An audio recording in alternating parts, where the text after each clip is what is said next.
pour moi, ce qui est en train de se passer, c'est peut-être pire que le macartisme, parce que ce qui est attaqué, ce ne sont pas les gens qui sont attaqués à cause de leurs opinions politiques, mais à cause de la science qu'ils font. Quand on s'attaque à la NASA, par exemple, on voit bien ce qu'il y a derrière. Il y a l'idée de faire fusionner la NASA et SpaceX, la société aérospatiale d'Elon Musk. Trump, au moment de la pandémie, a été ridiculisé quand il a suggéré de boire De l'eau de Javel quand on avait le Covid. Et je crois qu'il n'a pas supporté d'être ainsi traité comme un ignorant. Donc, je pense qu'il y a aussi un côté personnel, des représailles contre un domaine qui ne le respecte pas.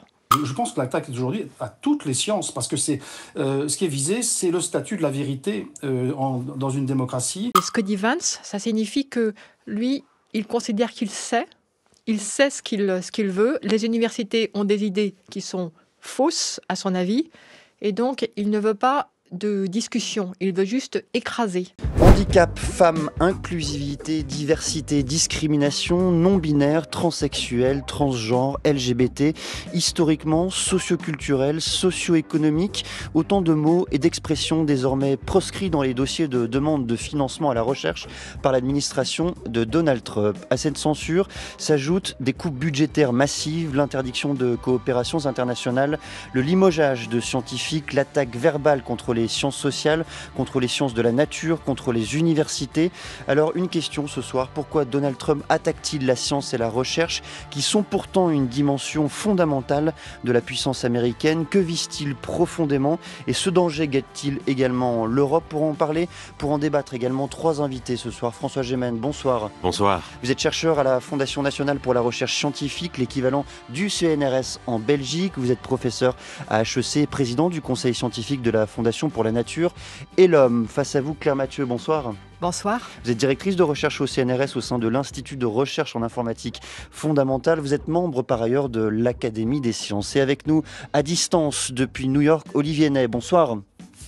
Bonsoir. Vous êtes spécialiste de la sociologie des institutions, professeur de sciences politiques à l'Université Paris 1 Panthéon-Sorbonne, professeur associé à l'Université Columbia et l'auteur de cet ouvrage intitulé « Histoire des idées politiques » qui est apparu en 2021 chez Armand Collin. Merci à vous trois d'être présents ce soir dans Question du soir.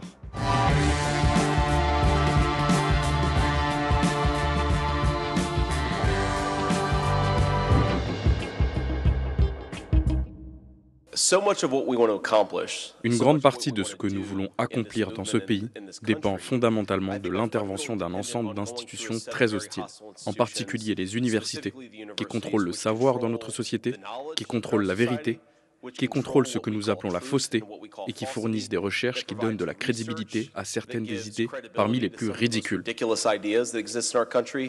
Je suis donc ravi de clore cette conférence par cette série de remarques, car je pense que si nous voulons faire quelque chose pour notre pays et pour les gens qui y vivent, nous devons attaquer honnêtement et agressivement les universités de ce pays. Attaquer honnêtement et agressivement les universités de notre pays, c'était la voix du vice-président américain J.D. Vance. Et on a appris par ailleurs que l'université Johns Hopkins, une référence mondiale de la recherche médicale, venait d'annoncer 2000 licenciements dans la foulée des coupes budgétaires aux États-Unis. François Gemène, est-ce qu'on est entré aux États-Unis, déjà pour commencer, dans un nouvel âge de l'obscurantisme? Et plus rapidement qu'on ne l'aurait cru. Dès l'instant où vous identifiez que l'université, la science, la recherche, c'est votre ennemi, c'est la marque très clairement d'un régime totalitaire et vous rentrez dans l'obscurantisme. Et on a des conséquences qui se font déjà attendre. Ce sont évidemment les licenciements massifs, ce sont les interdictions de certains sujets de recherche dont vous avez parlé. C'est Johns Hopkins qui licencie 2000 personnes, c'est l'université Harvard, souvent considérée comme la meilleure du monde, qui annonce le gel de tout recrutement parce qu'elle ne veut pas se mettre en difficulté au vu de l'incertitude sur ses financements futurs. Et effectivement, c'est à la fois extraordinairement grave, et je pense à certains points malheureusement sans retour. Nous serions naïfs d'imaginer qu'il y aura un retour en arrière. Je ne pense pas que ça se passera rapidement. Et ça dit beaucoup, effectivement, de ceux qui essayent de mettre, je dirais, l'université à mal. Claire Mathieu, je voudrais peut-être qu'on lève tout de suite une ambiguïté. Je l'ai dit, vous êtes tous les trois des enseignants-chercheurs et pourtant, votre démarche, à tous les trois, votre réflexe même n'est pas un réflexe corporatiste. Défendre la recherche, défendre les scientifiques, défendre les universités, ce n'est pas défendre une corporation, c'est bien plus que cela. Ah oui, l'université est très importante dans la société. Elle assure la formation des jeunes pour développer leur esprit critique et les chercheurs, globalement, travaillent à essayer de déterminer, chacun dans son domaine, ce qui est vrai, aller au plus proche de la vérité par les discussions, les analyses et des méthodes qui dépendent du domaine. Elle ne contrôle pas la vérité, elle la recherche. Et ce que dit Vance, ça signifie que lui, il considère qu'il sait ce qu'il veut. Les universités ont des idées qui sont fausses, à son avis, et donc il ne veut pas de discussion, il veut juste écraser. Trump a la même attitude. Quand quelqu'un n'est pas d'accord avec lui, il considère que c'est d'abord de la déloyauté, et ensuite que c'est maintenant qu'il a été élu, on n'a plus le droit d'être en désaccord avec lui. Comment est-ce que vous expliquez, Olivier Ney, vous qui êtes aux États-Unis, vous qui êtes sur un campus américain, celui de Columbia à New York, comment est-ce que vous expliquez que cette administration s'attaque à la recherche, à la science, aux universités, qui sont pourtant une part essentielle du modèle de la puissance américaine ? Ben écoutez, je crois qu'en effet, il y a aux États-Unis actuellement la vague la plus importante d'attaques sur le monde des universités.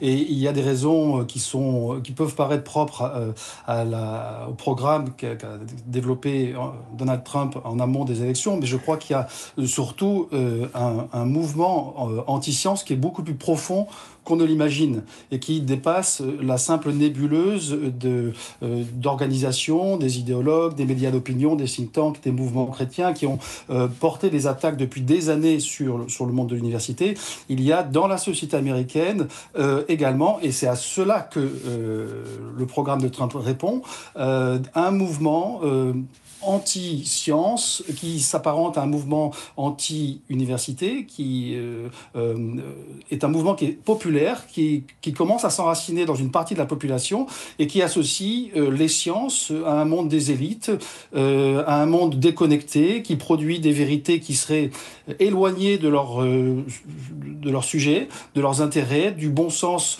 qu'on leur prête et qui ne parle plus à la population. Je voudrais qu'on tente de comprendre, François Gémen, ce qui vient de nous être dit là. Comment se fait-il que l'on puisse associer la science à une forme d'élitisme ou la science comme partie intégrante du monde des élites? Qu'est-ce que cela signifie? Comment est-ce qu'on peut comprendre justement, dans le fond, qu'une partie de la population pense ainsi? Je pense qu'on observe depuis plusieurs années une forme de défiance vis-à-vis des institutions de nos démocraties, défiance vis-à-vis des politiques eux-mêmes, défiance vis-à-vis des parlements, défiance aussi vis-à-vis des médias, et donc d'une certaine manière défiance vis-à-vis de la science, des organisations scientifiques, des universités, qui sont perçues, et à juste titre, comme des institutions de la démocratie. Et donc quand vous avez l'impression qu'effectivement la démocratie joue contre vous, vous avez tendance à rejeter tous les éléments de ce système, et je pense qu'il y a beaucoup qui tient à ça. Puis, il ne faut pas nier non plus qu'il y a de véritables ingénieurs du chaos qui vont chercher effectivement à diffuser de fausses informations, à décrédibiliser la science, parce que le problème, quand vous racontez n'importe quoi, ou quand vous mentez systématiquement, c'est que généralement la science n'est pas d'accord avec vous. Et ça, pour des régimes totalitaires, évidemment, c'est insupportable, et donc il faut essayer de faire taire les chercheurs, c'est-à-dire ceux qui sont chargés dans la démocratie de rechercher la vérité ou ceux qui s'en approchent, et de dire la science. Claire Mathieu, je continue de tirer le fil que j'ai commencé à tirer. Dans le fond, comment est-ce que l'on peut associer effectivement la science à l'élitisme, à une forme, j'allais dire, peut-être aussi de défiance profonde? Comment est-ce qu'on l'explique? D'une part, quand j'essaye d'expliquer mes travaux de recherche en dehors du cercle de mes collègues, ça n'est pas facile parce que ces choses sur lesquelles on travaille après 10 ans, 12 ans, 15 ans d'études, on construit sur toute une accumulation de savoir et c'est difficile d'extraire les idées essentielles pour les faire passer sans perdre la complexité des choses.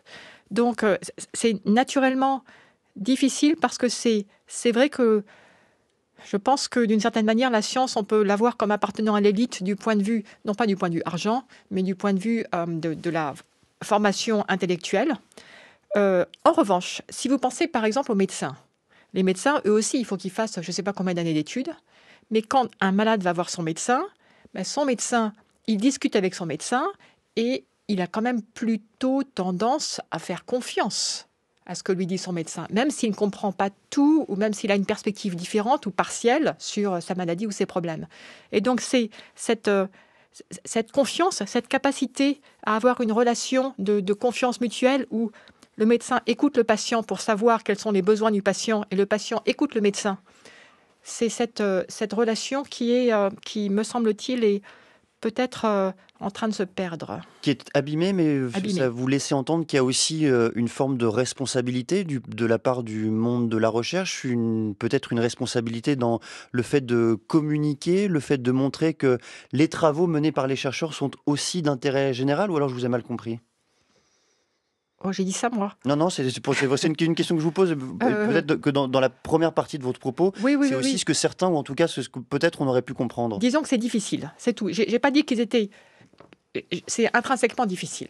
Voilà. Donc il faut vraiment des efforts des deux côtés. François Je pense qu'il y a Gémen. aussi un effort de pédagogie à faire de notre part, nous chercheurs, à expliquer quel est l'intérêt des recherches et pourquoi certains domaines de recherche fondamentales qui parfois peuvent paraître sans intérêt, il faut le dire, ou sans implication immédiate, pourquoi en réalité c'est dans ces domaines de recherche fondamentale aussi que parfois vont venir les grandes innovations qui vont permettre de véritables progrès sociaux ou économiques.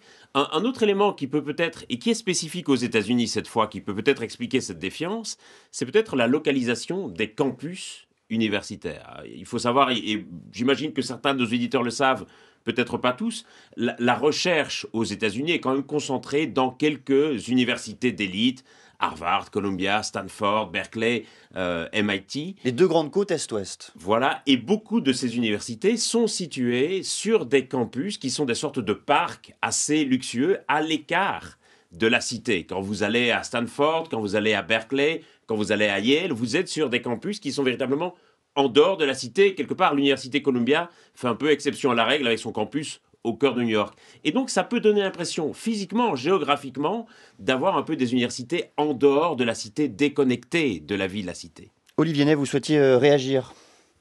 Oui, ce qui est intéressant, c'est que François Gémen évoquait à l'instant la déconnexion potentielle des universités par rapport à la société. Et il faut savoir que cette déconnexion, elle peut aussi avoir lieu par le bas. En fait, dans le cas du système éducatif américain, on a un système éducatif qui est éclaté, qui est décentralisé. Le secrétariat à l'éducation n'a pas du tout les mêmes pouvoirs que le ministère de l'enseignement de l'éducation français.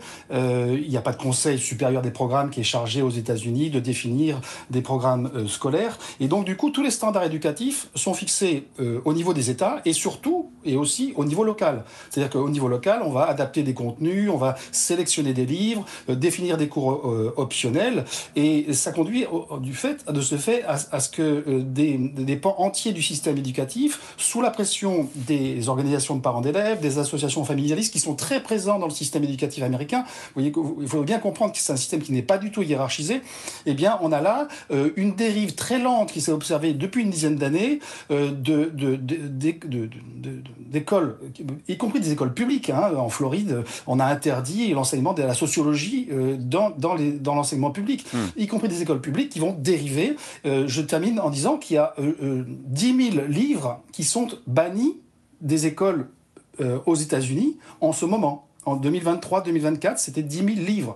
Donc on voit qu'il y a aussi une sorte de déconnexion d'une partie du système d'enseignement aux États-Unis qui fait que les jeunes formés n'entrent plus dans la même réalité scientifique. Ils ont des enseignements, je pourrais y revenir, qui mettent en cause l'enseignement des sciences qui sont habituellement enseignés dans les universités. La voix d'un médecin-chercheur en immunologie pédiatrique, chercheur français en médecine et thérapie génique. Alain Fischer, il s'exprimait sur l'antenne de France Inter le 5 mars dernier. Jamais j'aurais pensé voir ça dans ma vie, donc je peux prendre l'exemple de mon domaine. Au NIH, donc le National Institute of Health, c'est le plus grand institut de recherche dans le domaine biomédical au monde, budget de 47 milliards de dollars. En quelques 2 semaines, 1100 employés, c'est 6% des effectifs à Bethesda, là où il y a le centre du NIH, ont été virés. Je peux prendre l'exemple d'une jeune chercheuse post-doc indienne, 6 ans de travail remarquable dans un domaine de biologie cellulaire très précis au NIH, qui est virée du jour au lendemain. Elle est en recherche d'emploi. J'espère qu'on va pouvoir la récupérer en France. Il faut savoir qu'au NIH, par exemple, dans les 2 semaines qui ont suivi l'arrivée de Trump, le nombre de contrats de recherche, le NIH attribue les contrats de recherche pour toutes les universités américaines. Le nombre de contrats de recherche attribué a été divisé par 2. C'est colossal. Claire Mathieu, on pourrait presque comprendre, j'allais dire tristement comprendre pourquoi Donald Trump s'attaque aux sciences sociales. Il les déteste. On peut aussi comprendre pourquoi il s'attaque aux sciences de la nature. Il ne croit pas au changement climatique ou fait semblant de ne pas y croire. Mais pourquoi s'attaquer à un domaine comme celui de la santé, de la médecine? Là, c'est beaucoup plus difficile, peut-être idéologiquement du moins, à saisir. Je pense que en ce qui concerne la médecine, il y a la méfiance à l'égard des vaccins. Et puis Trump, au moment de la pandémie, a été ridiculisé quand il a suggéré de boire De l'eau de Javel. de l'eau de Javel quand on avait le Covid. Et je crois qu'il n'a pas supporté d'être ainsi traité comme un ignorant. Je pense qu'il y a aussi un côté personnel, des représailles contre un domaine qui ne le respecte pas. François Gemelle, comment est-ce que vous-même vous analysez ces attaques et plutôt la cible de ces attaques, les sciences humaines, les sciences de la nature, la médecine? Là aussi, c'est 3 cibles qui ne sont pas prises au hasard. C'est sans doute des cibles qui ne sont pas au hasard, et souvent les régimes totalitaires commencent par essayer de faire fermer les départements de sciences humaines et sociales dans les universités. On a cité l'exemple de la sociologie en Floride. Javier Milei en Argentine voulait également fermer les départements de sociologie et de sciences politiques. Mais effectivement, ici, on touche à la fois aux sciences humaines et sociales, évidemment, mais aux sciences qu'on appelle dures, en recherche médicale, en climatologie, etc., etc. Alors ça tient, je pense, effectivement, notamment à des facteurs un peu personnels et idéologiques, et aussi peut-être à cette idée qu'il y avait beaucoup de chercheurs, que l'objet des travaux paraissait parfois un peu mystérieux, sans application immédiate, et qu'il fallait simplement dégraisser la machine et donc faire des licenciements massifs dans le cadre de ces programmes un peu doge, où en fait on va essayer de supprimer toute une série d'employés fédéraux dans toutes les administrations pour laisser sans doute davantage de place au secteur privé. Quand on s'attaque à la NASA, par exemple, on voit bien ce qu'il y a derrière. Il y a l'idée de faire fusionner la NASA et SpaceX, la société aérospatiale d'Elon Musk. Olivier Ney, comment est-ce que vous expliquez vous-même le choix de ces cibles? Je voudrais peut-être vous soumettre une théorie, celle dessinée par Valérie Masson-Delmotte l'autre jour sur l'antenne de France Inter. Elle disait que dans le fond, Donald Trump s'attaque aujourd'hui au développement durable, aux sciences qui constituent le développement durable, c'est-à-dire les sciences qui luttent contre les inégalités. D'abord, les sciences qui tentent d'approfondir la question du changement climatique et fait effectivement tout ce qu'on appelle les sciences de la durabilité. Est-ce que vous êtes d'accord avec cette hypothèse ? Oui, tout à fait. Alors ça s'explique un petit peu moins pour les enjeux de santé, même si on pense bien que la santé, c'est un élément du développement durable des personnes. Mais évidemment, oui, il y a une attaque généralisée. Je ne limiterai pas ça aux sciences du développement durable. Je pense que l'attaque est aujourd'hui à toutes les sciences, parce que ce qui est visé, c'est le statut de la vérité dans une démocratie. C'est la possibilité pour de partager un socle commun de vérité à partir desquelles on peut penser des solutions. Et je crois que ça ne se limite pas aux disciplines du développement durable. Sur la santé, je crois que ce qui a été dit, il y a des éléments personnels. Il y a la question il y a le fait qu'en santé, il y a beaucoup d'interrogations sur les inégalités sociales, raciales, et donc ça participe aussi à la lutte qu'a engagée Trump sur les questions du wokisme. La santé, ça peut être un élément où on exprime aussi toutes ces inégalités sociales, ces discriminations, et ça participe donc à cet univers que Trump voudrait défaire.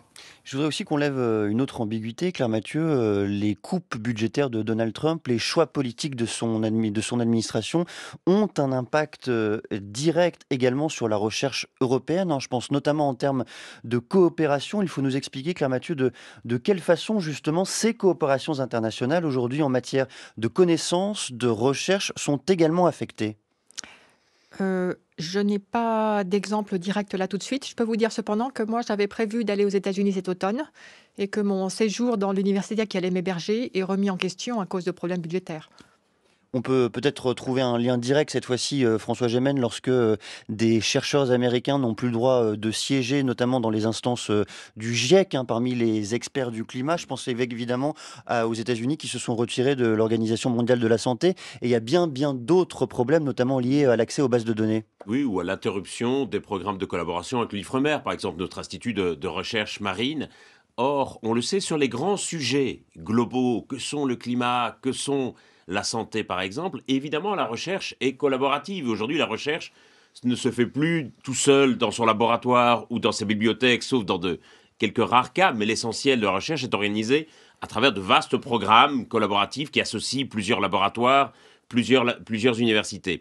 Et donc, dans ce cadre, évidemment, le retrait des États-Unis de plusieurs organisations, l'OMS, mais aussi le GIEC, sans doute va compromettre, d'abord, il faut le dire, une partie de la recherche, parce que les États-Unis fournissaient énormément de données, avaient à leur disposition énormément d'instruments sur lesquels nous nous sommes beaucoup appuyés, de la même manière que nous sommes beaucoup appuyés sur les États-Unis en matière de défense. C'est le cas aussi en matière de lutte contre le changement climatique, sur beaucoup d'outils d'observatoires américains, que les États-Unis, il faut le dire, étaient aussi un grand pays de recherche, avec énormément de chercheurs, et donc fournissaient des contingents importants dans ces organisations. Et puis enfin, si les États-Unis s'en retirent, et ici je pense au GIEC par exemple, on peut craindre que les États-Unis ne remettent en cause même la validité des travaux et des rapports qui sortent de ces organisations et ne les reconnaissent plus comme reflétant le consensus scientifique. Comment est-ce que vous analysez vous-même, Olivier Ney, la fragilisation de ces coopérations? Quels impacts cela a sur la recherche européenne, la recherche française en particulier? Alors, je suis moins à l'aise sur les. Moi, travaillant beaucoup sur les enjeux de santé mondiale, je suis particulièrement les programmes de recherche qui touchent les pays à ressources limitées. Et je sais, pour donner l'exemple de la santé mondiale, que les coupes dans la recherche qui ont été liées au démantèlement de USAID ont un impact énorme sur la connaissance qu'on peut avoir des maladies à l'échelle planétaire. Les États-Unis, c'est le plus gros financeur des programmes de recherche en santé, et ces coupes vont avoir un impact, alors là, bien au-delà de notre pays, et même de l'Europe, sur notre connaissance générale des problèmes de santé dans les régions du monde. Ça va avoir un impact sur même la qualité de vie et l'espérance de vie des populations, parce qu'on n'aura plus de données suffisante. Donc voilà. Je voudrais revenir, Olivier Ney, sur un autre point, puisque vous êtes encore une fois aux États-Unis, sur un campus américain, celui de Columbia. Est-ce qu'il existe sur ces campus aujourd'hui une forme de résistance à l'égard de ces choix politiques formulés par Donald Trump, à l'égard de ces coupes budgétaires? Est-ce qu'on voit se former des mouvements étudiants, des mouvements d'enseignants, chercheurs, justement, pour tenter de lutter contre ce qui est en train de se passer en ce moment?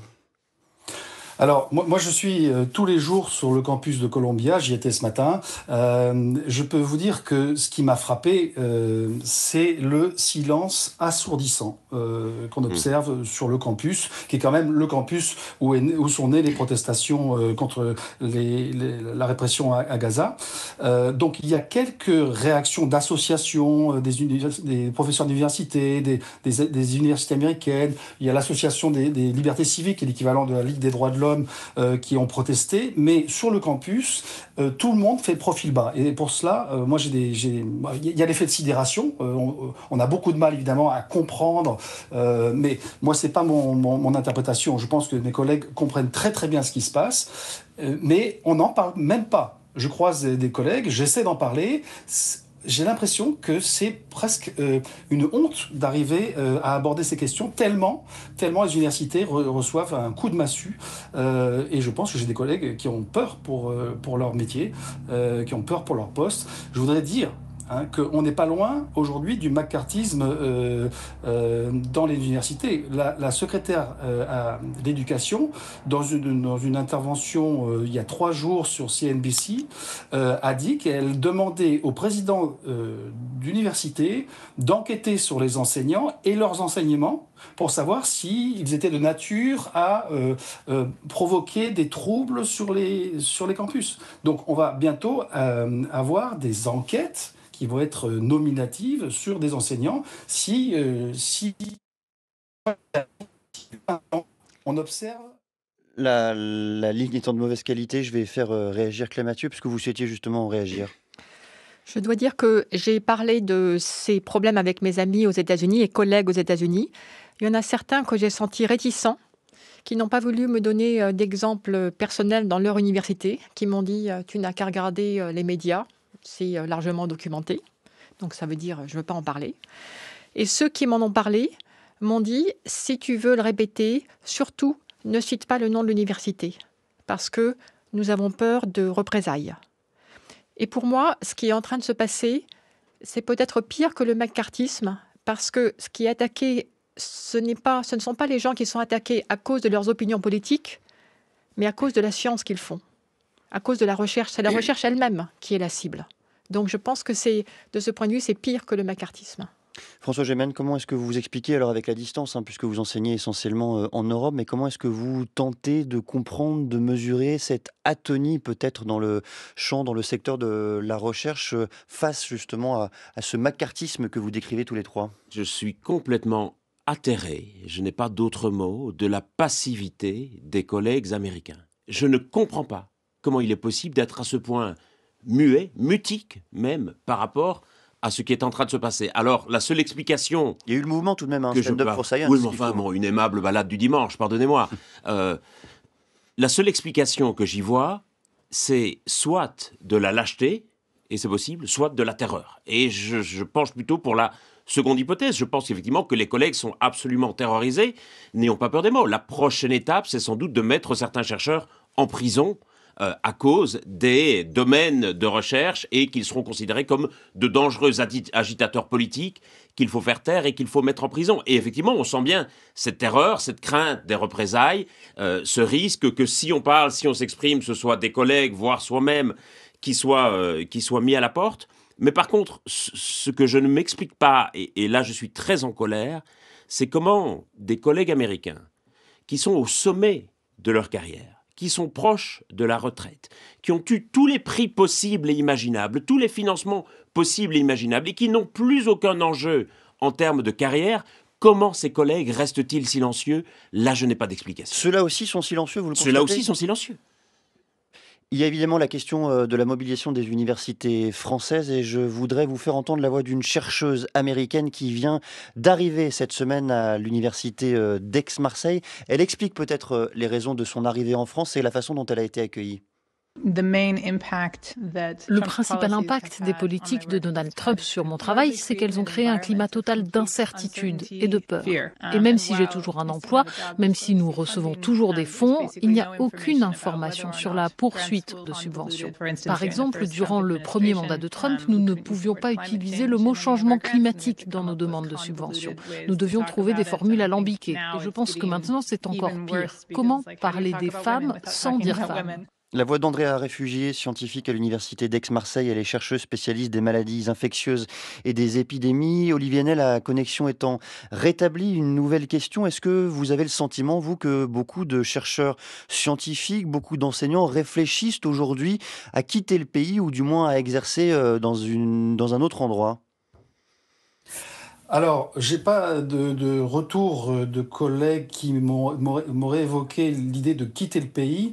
En revanche, vous savez qu'aux États-Unis, vous avez un enseignement supérieur privé qui est très important, qui reçoivent des dotations budgétaires fédérales, mais qui, d'une manière générale, ont une autonomie financière.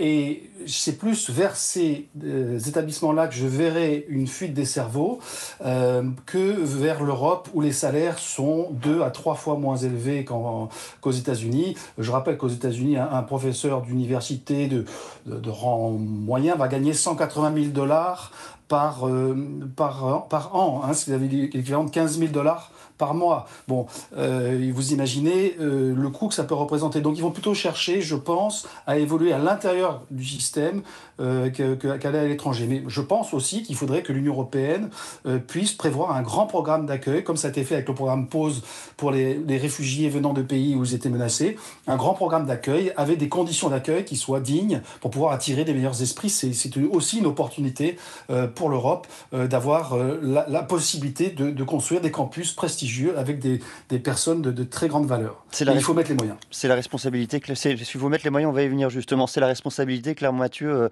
de l'Europe, de la France, des universités françaises d'accueillir justement les universitaires américains qui souhaiteront venir chez nous. Je dois dire que je suis un peu gênée par le terme opportunité. Il se passe une catastrophe là-bas. En profiter pour aller prendre les chercheurs les plus prometteurs, ça me gêne. Il me semble que ceux qu'on pourrait naturellement vouloir accueillir, ce sont par exemple les Français expatriés aux États-Unis ou les Européens expatriés aux États-Unis, parce que cela, finalement, c'était le brain drain. Ils ont été attirés là-bas. Maintenant, là-bas, c'est la catastrophe. Ils pourraient revenir en France. Ils ont fait leur formation initiale en France. Ce ne serait pas absurde qu'ils viennent rapporter leurs idées, leur dynamisme et en faire profiter de façon plus géographiquement proche leurs collègues français et européens. Donc ça me semble quelque chose qui peut se défendre. Je pense à des collègues russes, par exemple. Au moment de l'agression de l'Ukraine par la Russie, un grand nombre de collègues russes qui travaillaient sur le climat et qui étaient farouchement hostiles à cette guerre ont fui leur pays et beaucoup ont trouvé refuge aux États-Unis. Et je mets à leur place ces collègues qui travaillent sur le climat, qui il y a 3 ans ont fui aux États-Unis, pensant trouver un refuge pour leur recherche et qui se voient à nouveau sans doute contraints de trouver une autre terre d'accueil. Effectivement, je pense qu'ils rentreraient dans ce cadre. Mais je suis assez d'accord avec ma collègue. L'idée de profiter un peu de cette catastrophe aux États-Unis pour aller piller leurs ressources intellectuelles, ça me paraît quand même moralement assez discutable. Pardonnez-moi, je vous coupe, c'est piller leurs ressources intellectuelles ou c'est leur permettre d'exercer leurs travaux, de faire avancer la recherche s'ils ne peuvent pas l'effectuer comme ils le souhaiteraient là-bas parce que la liberté académique, la liberté de recherche n'est plus permise? Oui, évidemment, il y a une sorte de devoir d'être un peu terre d'accueil, mais je suis assez d'accord sur l'idée de l'opportunité. Qu'il y ait beaucoup d'esprits brillants aux États-Unis, dans les RT américaines, c'est indéniable. Nous avons aussi énormément d'esprits brillants en France et en Europe qui, pour beaucoup, ne trouvent pas de poste. Et je crois que le signal qui nous est adressé en Europe, c'est celui de la nécessité d'une protection absolue des libertés académiques. Et on voit combien il y a eu des tentatives aussi ces dernières années d'aller organiser un peu des chasses à l'homme contre tel ou tel collègue dans des universités. Je pense notamment au relevé sur l'islamo-gauchisme, où on a dressé des listes de professeurs et de chercheurs déviants. Et puis, évidemment, il y a la question des financements aussi. Et je pense qu'il faut bien comprendre que la question du financement de la recherche, c'est aussi le financement de l'innovation, donc le financement du futur. Et à ce sujet, je voudrais rappeler un chiffre, le budget de l'enseignement supérieur par étudiant, une fois l'inflation prise en compte, a baissé entre 2012 et 2025 de 22%, ce qui pose donc une double question. La première, c'est celle des moyens, Olivier Ney. Comment est-ce qu'on accueille avec le niveau de salaire américain ces enseignants-chercheurs en France d'abord? Et ensuite, cela fait sans doute aussi des années qu'on explique qu'il est difficile d'ouvrir des postes dans les universités françaises. Est-ce que là aussi, on peut se permettre d'ouvrir des postes pour des personnes qui ont exercé très longtemps aux États-Unis? Oui, alors d'abord, je voudrais juste corriger en un mot. L'idée, c'est pas d'aller piller évidemment les ressources intellectuelles aux États-Unis. C'est comme je tentais d'exprimer, d'accueillir des chercheurs qui sont menacés et inquiets pour leurs travaux. Je ferme la parenthèse. Sur la question des moyens, évidemment, c'est une question qui est absolument fondamentale. On a une université publique française dont la qualité est incontestable en termes de recherche, mais dont les moyens sont en réduction constante par rapport aux besoins. Et c'est une tendance qui traverse les quatre dernières présidences de la République. Pour vous dire, c'est pas une tendance qui est liée à une mouvance politique, c'est qu'il y a une situation catastrophique de l'université française à qui on ne donne pas les moyens de pouvoir réaliser des recherches, développer des grands programmes et attirer des chercheurs étrangers. Je ne vais pas vous faire la litanie des conditions de précarité du monde de la recherche, mais c'est une réalité. Il est relativement facile aujourd'hui, même confortable, Claire Mathieu, d'avoir Donald Trump pour adversaire politique, mais est-ce que vous avez le sentiment qu'en France également, la recherche, l'idée même de la recherche, de l'intérêt de la recherche, est-ce que tout cela aujourd'hui vous semble peu à peu menacé ? Eh bien, il y a des petites phrases qu'on entend, qu'on se met à réentendre, que j'ai entendues plusieurs fois ces années dernières. Des chercheurs qui cherchent, on en trouve, mais des chercheurs qui trouvent, on en cherche. C'était déjà peut-être une paraphrase du général de Gaulle. Oui, Ça me dit quelque chose, cette mais phrase. c'est ressorti, je l'ai entendu plusieurs fois ces années dernières. Tous à la solde des laboratoires pharmaceutiques. Les chercheurs qui prônent certains médicaments ou l'usage des vaccins. Bon, c'est vraiment... Donc il y a ces idées comme quoi les chercheurs, d'une part, ils ne font rien, ils gaspillent l'argent public. Et d'autre part, on ne peut pas leur faire confiance parce qu'ils sont à la solde des laboratoires privés qui les financent. Donc ça, c'est une petite musique qui va croissant. Il y a eu cette histoire d'islamo-gauchisme là, qui était incroyable. Moi, j'ai jamais entendu parler d'islamo-gauchisme au travail. Qui avait été exprimé, on le rappelle, par Frédérique Vidal, l'ancienne ministre de l'Enseignement même. supérieur et de Oui. la Recherche. Mais ça, c'était quelque chose qui n'existait pas dans mon monde, dans le monde de l'ESR autour de moi. Et puis, d'un seul coup, on s'est mis à lire dans les médias, il y a un problème avec l'islamo-gauchisme à l'université. Incroyable. Bon, donc il y a effectivement cette tendance. Et puis, ce qui a été très choquant récemment, il y a eu 1 ou 2 incidents, en particulier le mur dressé à l'entrée de l'INRAE, un mur de parpaing. Donc ça, c'est très violent, en fait. Il faut peut-être rappeler de quoi il s'agissait, même visuellement, pour nous et pour les auditeurs qui ne le sauraient pas. Oui, il s'agissait d'un syndicat, je crois que c'était les jeunes agriculteurs, qui ont muré un matin. L'entrée de l'INRAE était murée en protestation contre certaines des recherches faites par l'INRAE. Et donc, et certaines des préconisations. Alors que les chercheurs de l'INRAE essayent d'aider l'agriculture française quand même. Donc ça, c'est très déstabilisant parce que ça montre cette déconnexion entre le monde de la recherche et le monde des applications de la recherche dans la société. Donc tout ça, c'est inquiétant. François Gémen, en France, en Belgique, est-ce que là aussi vous constatez ces mêmes symptômes? Est-ce que vous partagez ces inquiétudes? Oui, alors heureusement, nous n'en sommes pas du tout au stade des États-Unis, mais malgré tout... Le spectre est large. Le spectre est large et prenons garde à ne pas voir cela uniquement comme une forme de particularisme américain. On voit bien que dans le populisme, il y a quand même malgré tout ce rejet de la science et de la recherche. Et c'est vrai que de ci, de là, on entend telle ou telle petite phrase ou tel article dans les journaux. Je me souviens d'un article publié encore récemment dans la presse française. À quoi sert le CNRS? Et donc, on a ces mises en cause qui parfois reviennent et il faut y être extrêmement attentif parce que je pense qu'effectivement, les pointer, ce n'est pas faire une sorte de plaidoyer corporatiste pour défendre une corporation, c'est une question démocratique fondamentale. Là aussi, Olivier Ney, vous qui travaillez des deux côtés des rives de l'Atlantique et vous êtes au bout du spectre, peut-être le bout le plus grave, mais est-ce que vous êtes inquiet pour la recherche française, pour le travail des chercheurs européens en général ? Tout à fait. Je partage tout à fait ce qui a été dit par mes collègues. On sent monter ce que Claire Mathieu appelait une petite musique, qui est moi ce que j'appelle un anti-intellectualisme d'atmosphère.